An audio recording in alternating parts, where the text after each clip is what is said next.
ओ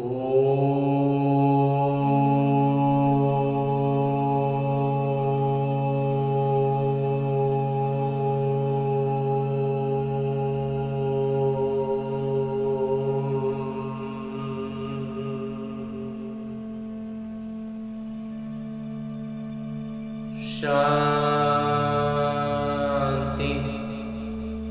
ओम शांति बाबा। बाबा ओम शांति। ओम शांति बाबा। आज 6 अक्टूबर 2023 की मुरली है।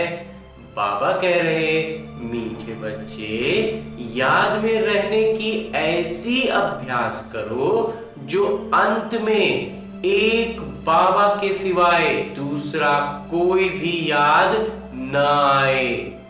ये अभ्यास से ही आने की चीज है कि हर क्षण हर बात में सिर्फ बाबा की याद, ये याद रहने का अभ्यास होता जाएगा तो अंत समय में जो भी परिस्थिति हो, लेकिन हम सिर्फ एक बाबा की याद में रह पाएंगे। आगे मेरे बाबा प्रश्न पूछ रहे हैं कि किस एक श्रीमत को पालन करने से तुम बच्चे तकदीरवान बन सकते हो। उत्तर बतलाते हैं मेरे बाबा कि बाबा की श्रीमत है कि बच्चे नींद को जीतने वाले बनो। सवेरे का समय बहुत अच्छा होता है। उस समय उठकर मुझ पिता को याद करो तो तुम बख्तावर बन जाएंगे। अगर सवेरे सवेरे उठते नहीं हैं तो जिन सोया तिन खोया। सिर्फ सोना और खाना ये तो गंवाना है, इसलिए सवेरे उठने की आदत डालो। हाँ जी बाबा। गीत है तूने रात गवाई सोए के। ओम शांति। ये कहानी बच्चों प्रति है। बाबा कहते हैं बच्चे, खाना और सोना ये कोई जीवन नहीं है। जब तुम बच्चों को ये अविनाशी ज्ञान रत्नों का दान मिल रहा है, झोली भर रही ज्ञान का बाबा वर्षा कर रहे हैं, इतना ज्ञान से भरपूर हमें कर रहे हैं, और उसके बाद हम अगर सोने और खाने में ही व्यस्त रह गए तो बाबा कहते हैं फिर ये तो जीवन ही नहीं रहा। फिर सोना और खाना ये तो गंवाना है, मतलब वो तो फिर सब बेकार चला जा रहा है ना।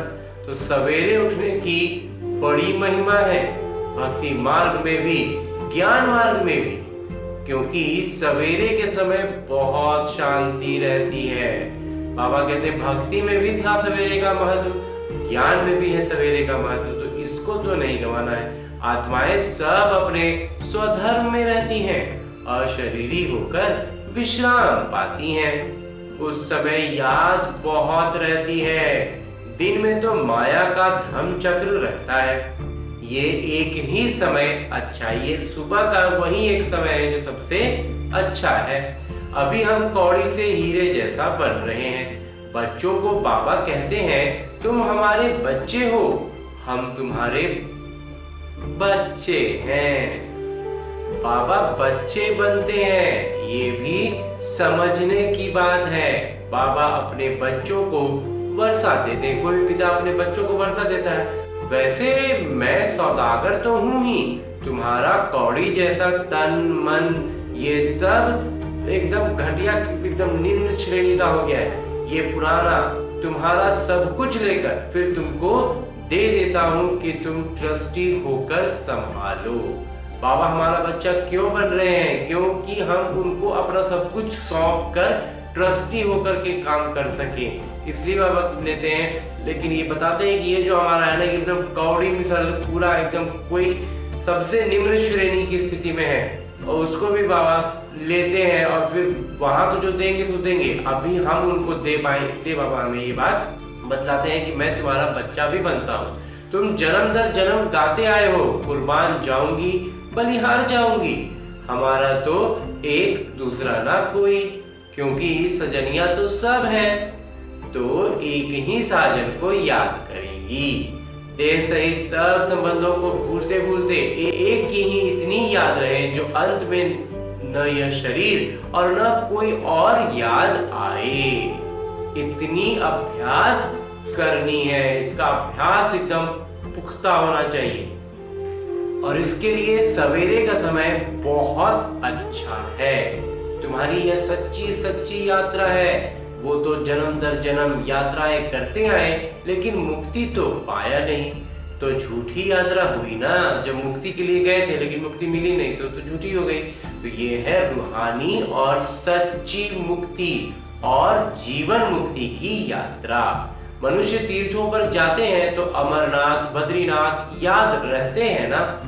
खास 4 धाम कहते हैं। तुमने कितने धाम किए होंगे, कितनी भक्ति की होगी, आधा कल्प करते आए हो। अब इन बातों को कोई भी जानते ही नहीं। बाबा ही आकर मुक्त करके फिर पथ प्रदर्शक बन करके साथ ले जाते हैं। कितना वंडरफुल पथ प्रदर्शक है, इतना अच्छे से गाइड करते हैं, इतना अच्छे से बताते हैं और एक एक बात में बतला करके साथ में ले जाते हैं। बच्चों को ले जाते हैं मुक्ति, जीवन मुक्ति धाम। ऐसा गाइड कोई होता नहीं, बाबा के जैसा पथ प्रदर्शक और कोई नहीं है। सन्यासी लोग सिर्फ मुक्ति धाम कहेंगे, जीवन मुक्ति अक्षर उनके मुख से निकलेगा ही नहीं। उसको तो वो काल विष्टा समान अल्पकाल का सुख समझते हैं। तुम बच्चे जानते हो बाबा है दुख हरता सुख करता। हे माता पिता, आपके जब हम बालक बनते हैं तो हमारे सब दुख दूर हो जाते हैं, आधा कल्प हम सुखी बन जाते हैं। ये तो बुद्धि में रहता है ना। हाँ जी बाबा, परंतु व्यापार आदि में जाने से भूल जाते हैं। सवेरे उठते नहीं हैं, जिन सोया तिन खोया।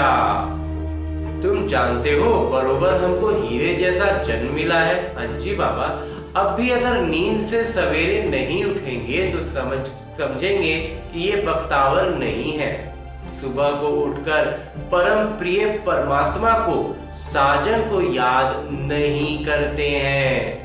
आधा कल्प से साजन बिछुड़े हुए हैं और बाबा को तुम सारा कल्प भूल जाते हो। फिर भक्ति मार्ग में तुम साजन के रूप में व पिता के रूप में याद करते हो। सजनी साजन को भी याद करती है, उनको फिर बाबा भी पिता भी कहा जाता है। अभी बाबा सम्मुख है तो उनकी श्रीमत पर चलना पड़े। श्रीमत पर अगर नहीं चलते तो ये गिर। श्रीमत अर्थात शिव बाबा की मत। ऐसे नहीं कि हमको क्या पता किसकी मत मिलती है। समझना चाहिए इनकी मत का भी वो ही जिम्मेवार भी हैं। जैसे लौकिक रीति बच्चों के पिता जिम्मेवार होते हैं, लौकिक में जो पिता होते हैं वो अपने बच्चों के हर कार्य के लिए जिम्मेवार होते हैं। तो सन शोज फादर, तो फिर क्या होता है, और उनका जिम्मेवारी लेते हैं, इसलिए तो बच्चों से ही पिता का प्रतिनिधित्व होता है। तो ये ब्रह्मा तन फिर पिता का प्रतिनिधित्व करता है। ये ब्रह्मा बाबा का तन जो है वो क्या कर रहा है, परम पिता परमात्मा का प्रतिनिधित्व कर रहा है। मुरब्बी बच्चे हैं ना, बहुत अच्छे अच्छे बच्चे हैं जो ये नहीं जानते कि हम किसकी मत पर चलते हैं, कौन निर्देश देते हैं। इस बात में ना मूंझ जाते हैं। तो बाबा को तो याद नहीं करते, सवेरे उठते नहीं, याद नहीं करते, तो विकर्म भी विनाश नहीं होते। बाबा बतलाते हैं, इतनी मेहनत करता हूँ तो भी कर्म भोग चलता रहता है, क्योंकि एक जन्म की तो बात नहीं है ना, 63 जन्मों का हिसाब किताब है। तो इतना भी जल्दी थोड़ी ज्ञान समझ में आया और सारे विकर्म विनाश थोड़ी हो गए। अनेक जन्मों का हिसाब किताब है, तो उसको भी चुकता होने के लिए समय लगेगा। और जितना ज्यादा याद में रहने लग जाएंगे उतना वो कम होता जाएगा। तो निर्देश तो मिला हुआ है कि इस जन्म के भी पाप बदलाने से आधा कट सकता है। जो इस जन्म का तो याद है, बाकी तो पीछे का तो याद नहीं है, लेकिन इस जन्म का याद है, तो वो बतलाएंगे बाबा को सम्मुख। तो बाबा कहते हैं उसका आधा तो वहीं कट जाएगा। तो ये तो बाबा कहते हैं कि मैं जानता हूँ, और धर्मराज भी जानते हैं, पाप बहुत किए हुए हैं। धर्मराज गर्भ जेल में सजा देते आए हैं। अभी तो तुम पुरुषार्थ कर विघ्न विनाश करते हो, तो फिर गर्भ महल मिलता है। वहां तो माया होती नहीं जो मनुष्य को पाप करावे और सजा खानी पड़े। आधा कल्प है ईश्वरीय राज, आधा कल्प है रावण राज्य। सर्प का मिसाल भी यहीं का है, सन्यासियों ने उसका कॉपी कर लिया है।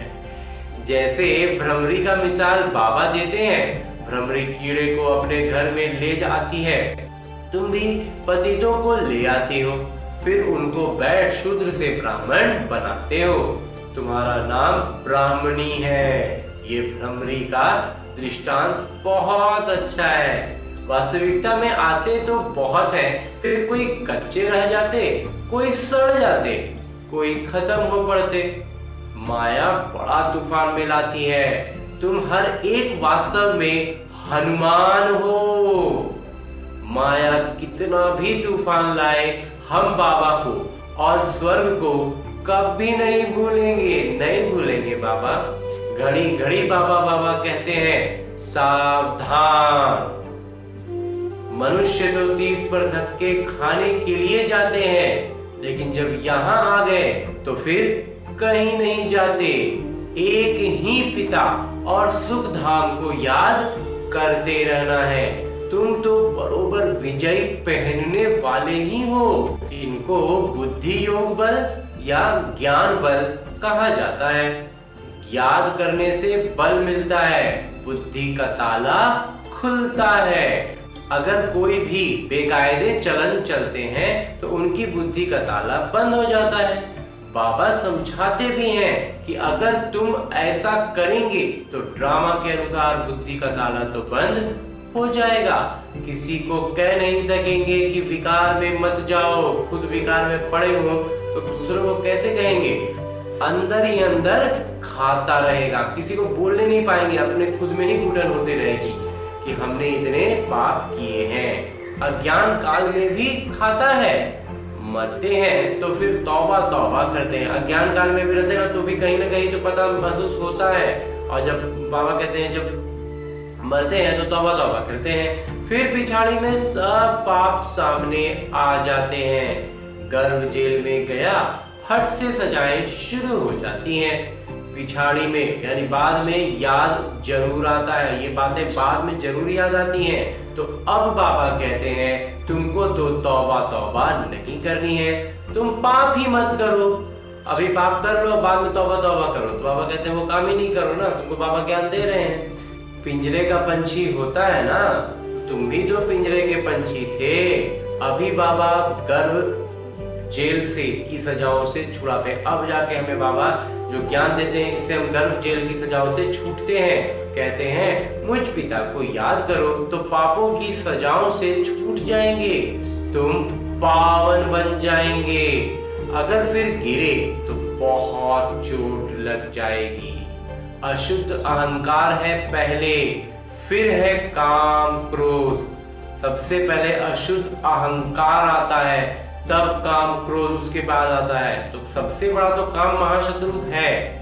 ये तुमको आदि मध्य अंत दुख देते आया है। तुम आदि मध्य अंत सुख के लिए पुरुषार्थ करते हो। हम पुरुषार्थ भी क्या चीज करना, आदि मध्य अंत सब में सुखी रहने का, तो पूरा पुरुषार्थ करना चाहिए। बोलते हैं सवेरे जाग नहीं सकते हैं तो फिर पद भी ऊंचा नहीं पा सकेंगे, दास दासी बनना पड़ेगा। वहां कोई गोबर आदि नहीं उठाना पड़ता, मेहतर नहीं होते। अभी भी विलायत में नौकर आदि नहीं रखते हैं, आप ही सफाई हो जाती है। वहां तो गंदगी होती ही नहीं, बाकी चांडाल दास दासियां आदि होते हैं। बाबा तुम बच्चों को सब राज समझाते हैं। बाबा हमें क्या करने आए हैं, राजयोग सिखाने आए हैं। तो सारे राज खोल देते हैं। तुम्हारी बुद्धि में सारा राजधानी है, तुम नाटक को समझ गए हो। पहले पहले मुख्य इस चक्र को समझना है, जो ये सृष्टि चक्र घूम रहा है और माया उसे घुमाने की कोशिश करती है, हटाने की कोशिश करती है, लेकिन वो अपनी दूरी पर घूम रहा है। आगे बाबा कहते हैं कि हम कोई भी ओपनिंग वगैरह होता है उसके लिए गवर्नर को बुलाते हैं। तो बच्चों को निर्देश मिलते हैं कि ओपनिंग कराने के पहले उनको कुछ समझाओ कि भारत श्रेष्ठाचारी था, अब फिर भारत भ्रष्टाचारी बना है। भारत के पूज्य देवी देवताएं ही फिर पुजारी मनुष्य बने हैं।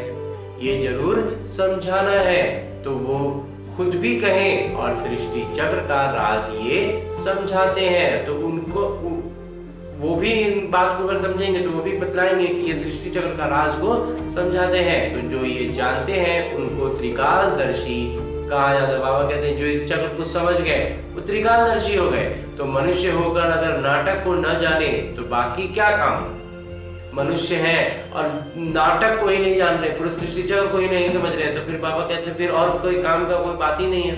तो ऐसे तो बहुत कहते हैं बीके की पवित्रता बहुत अच्छी है, ब्रह्मा कुमार कुमारियों की पवित्रता बहुत अच्छी है। पवित्रता तो सबकी अच्छी लगती है, सन्यासी भी पवित्र हैं, देवताएं भी पवित्र हैं, तब तो उन्हों के आगे जाके माथा झुकाते हैं ना। परंतु ये और बात है, ये बाबा कहते हैं ये अलग बात हो गई। लेकिन पतित पावन एक परम पिता परमात्मा ही हो सकते हैं। पतित को पावन बनाने वाले तो मेरे एक बाबा ही हो सकते हैं। पतित से पावन बनाने वाले मनुष्य गुरु कोई हो ना सके, ये समझाना चाहिए। ये बात समझाना है कि कोई भी गुरु ये काम नहीं कर सकते हैं। कृपा करके इस बात को आप समझो। बाबा कहते हैं कृपा करके इस बात को आप समझो तो आपका पद बहुत ऊंचा हो जाएगा। भारत पूज्य से पुजारी कैसे बना है, भारतवासी देवी देवता 84 जन्म कैसे लेते हैं, ये समझाओ। ये बातें जरूर समझानी है। क्राइस्ट के 3000 वर्ष पहले भारतवासी देवी देवता ही थे। उनको सुखधाम स्वर्ग कहा जाता है। स्वर्ग सो अब फिर नरक बताए।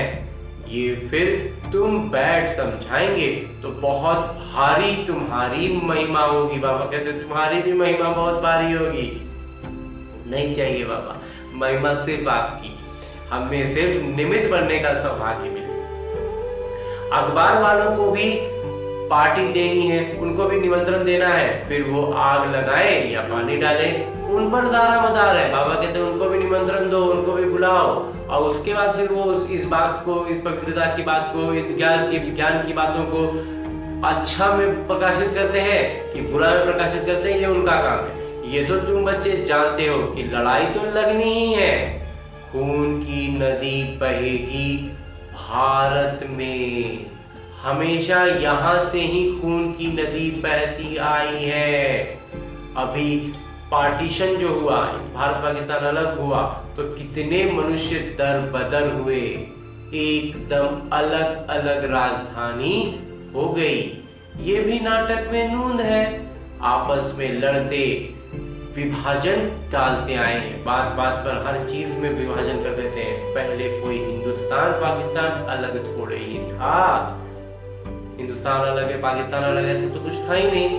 भारत में ही रक्त की नदी बहनी है, तब फिर घी की नदी बहेगी। ये इस काल को, इस सृष्टि चक्र के इस घटना को भी बाबा कहते हैं ये गुजरेगा, तब फिर आएगी स्वर्ग। नतीजा क्या होता है? थोड़े बच्चे बच जाते हैं। तुम पांडव हो गुप्त वेश में, तो सरकार को पहले परिचय देना है। जिसके पास जाना होता है उनको उस पहले उसकी महिमा की जाती है। जिनके पास जाना उसकी महिमा बताएंगे ना पहले तो, परंतु उन्हों के लिए क्या लिखा हुआ है ये राज तुम ही जानो। तो ये थोड़े ही समझते हैं कि ये मृत तृष्णा के समान राज्य है। नाटक अनुसार उन्हों को के भी अपने योजनाएं बनते ही हैं। वो लोग भी तो अपने अपना योजना बनाते ही रहते हैं। भारत में दिखाते हैं कि प्रलय होगी, अब महाप्रलय तो होती है। तुम बच्चों के अंदर सृष्टि चक्र का ज्ञान हर वक्त गूंजना चाहिए। पहले तो वो समझें कि इन्हों को शिक्षा देने वाले कौन है जो हमें ये शिक्षा दे रहे हैं। तब समझेंगे कि बरोबर हम भी तो शिव के बच्चे हैं, तो प्रजापिता ब्रह्मा के भी बच्चे हैं। ये सीजरा है। प्रजापिता ब्रह्मा है great great grandfather. Prajapita Brahma अगर हम लौकिक रीति से जोड़ेंगे ना तो हमें जो ज्ञान जिनसे मिला, उनको ज्ञान जिनसे मिला, उनको फिर उनसे मिला होगा किन्हीं से, या फिर उनको प्रजापिता ब्रह्मा बाबा से डायरेक्ट सीधा सीधा मिल पाए होंगे, उनसे भेंट हुई होगी। तो वो अगर उन सब को जोड़ते जाएंगे तो वो दादा के दादा के दादा हो जाएंगे। इसलिए बाबा कहते हैं कि वो प्रजापिता भी क्या हो गए, वो ग्रेट ग्रेट ग्रैंडफादर हो गए। तो मनुष्य सृष्टि का बड़ा से बड़ा ब्रह्मा हो गए ना। तो मनुष्य सृष्टि का ये जो रच रहे हैं परमपिता परमात्मा, तो उसके लिए तो सबसे ऊपर श्रेणी में आ गए ना ब्रह्मा बाबा। तो बाबा कहते हैं कि वो मनुष्य सृष्टि के सबसे बड़े हो गए। तो शिव को ऐसे नहीं कहेंगे, उनको सिर्फ पिता कहेंगे, क्योंकि आत्मिक रूप में जाएंगे तो सब बस हमारा और उनका सीधा संपर्क हो जाएगा पिता पुत्र का। लेकिन लौकिक रीति से चलते हैं तो ब्रह्मा बाबा तक पहुंचते पहुंचते हमारा कई बीच में पीढ़ियां आ जाएंगी। तो ग्रेट ग्रेट ग्रैंडफादर ये टाइटल हो गया प्रजापिता ब्रह्मा का।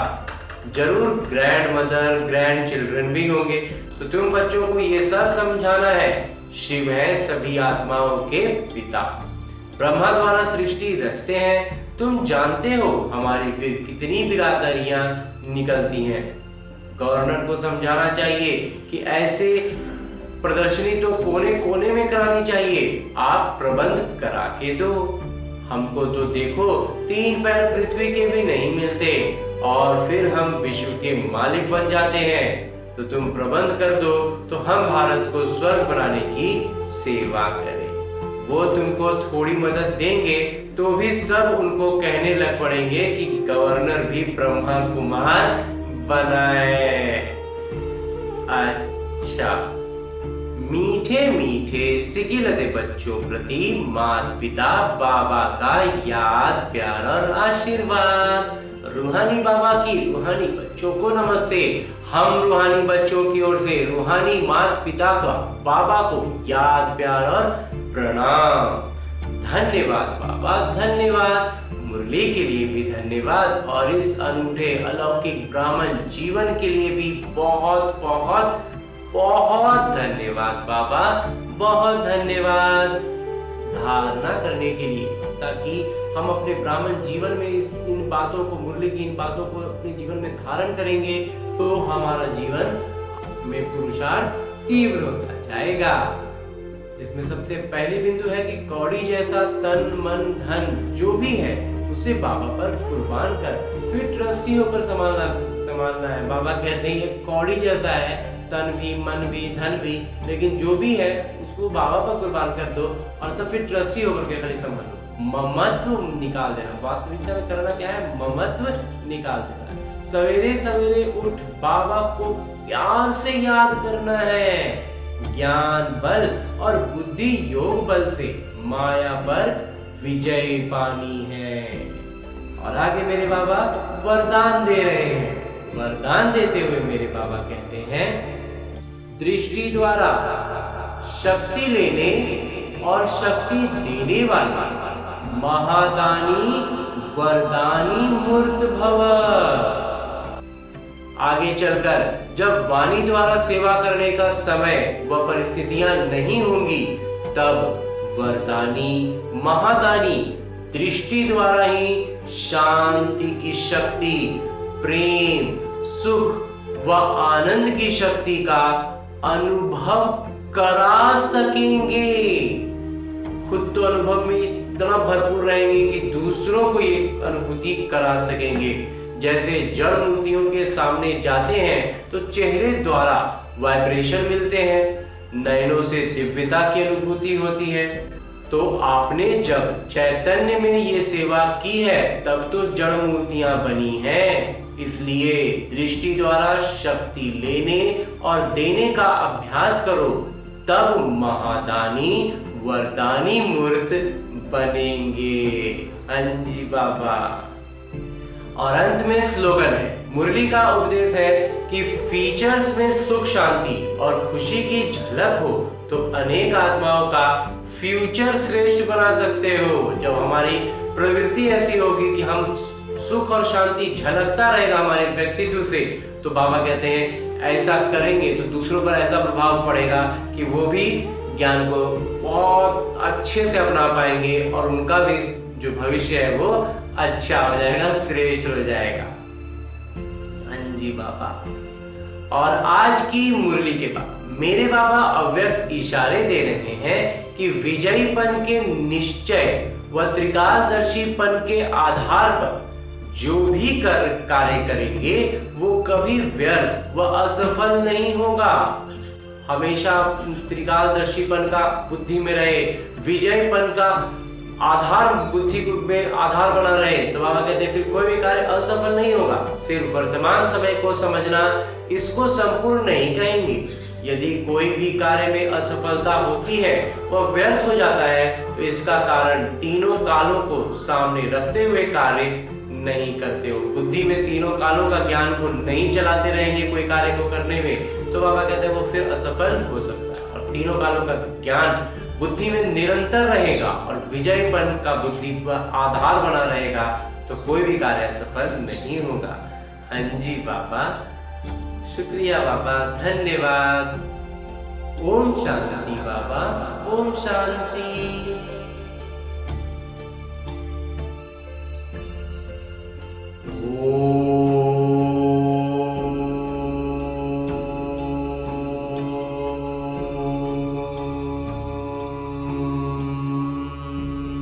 शांति।